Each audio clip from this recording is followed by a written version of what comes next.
এমবাপ্পের মুখে মধু অন্তরে বিষ। মরা ম্যাচেও জান প্রাণ দিয়ে গোল্ডেন বুটের জন্য খেললেন। বুট প্রায় নিশ্চিত করে ম্যাচ শেষে ভিন্ন কথা বললেন। মুখে বলছেন বুট নিয়ে ভাবছেন না, উল্টো ফাইনাল খেলতে পারলেই নাকি বেশি খুশি হতেন। যদিও সেমিফাইনাল তো জিততেই পারেননি, তৃতীয় স্থান নির্ধারণীতেও দলকে 6 গোল খাওয়ার লজ্জায় ডুবিয়েছেন।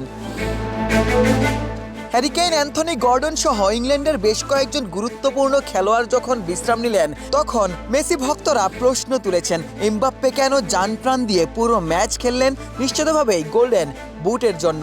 অথচ ম্যাচের আগে ফ্রান্স নাকি এই ম্যাচ নিয়ে কোনো আগ্রহই দেখায়নি। ম্যাচে এমবাপ্পে কিংবা ফ্রান্সকে দেখে অনাগ্রহী মনেই হয়নি।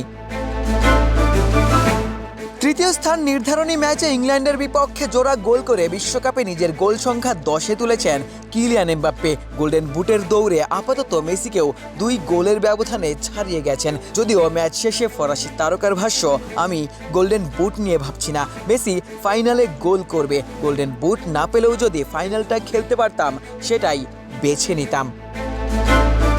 ফার্ম ফ্রেশ পাস্তুরিত তরল দুধ, বেশি ভালো দুধ।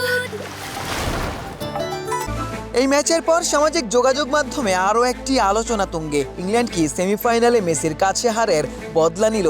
4 গোল দিয়েও এমবাপ্পেকে গোল করার সুযোগ দিল।